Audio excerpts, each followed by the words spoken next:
Good evening, boys and girls. It's me, Christina. Today we are going to make paper airplanes.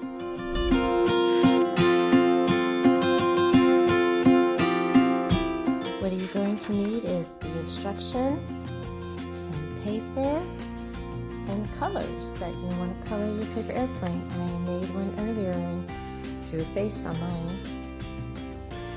But before we test it, let's make one first. First, we get a sheet of piece of paper, and then we are going to fold it in half.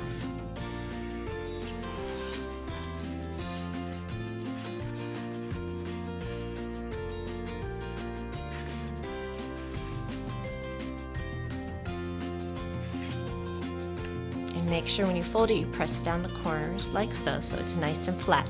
You're going to open it up, back up, and you're going to fold into the corners, top corners left and right, to make a triangle, and it's going to meet the line that you just made, which is down in the center of your paper.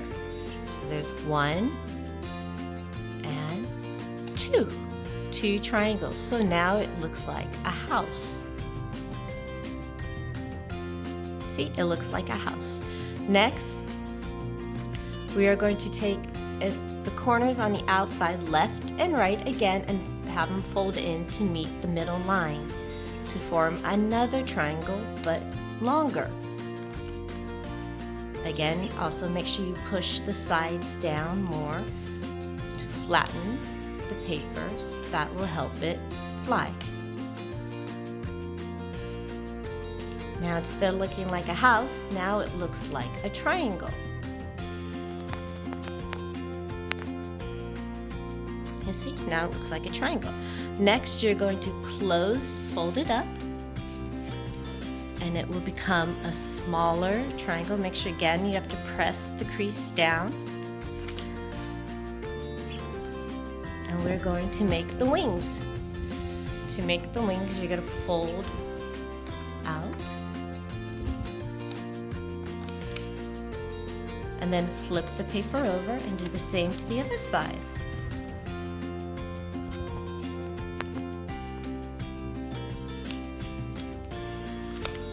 And push down the crease.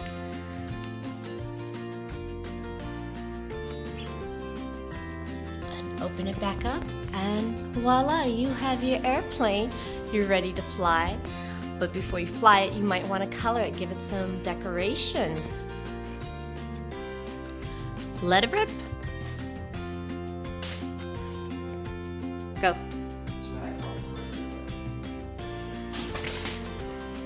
Ah! That's what you do when you make more than one airplane. You could have a race, you could see who goes the farthest, or do some tricks with them. Stack them right on top of each other. Just like this. Have fun with your airplanes.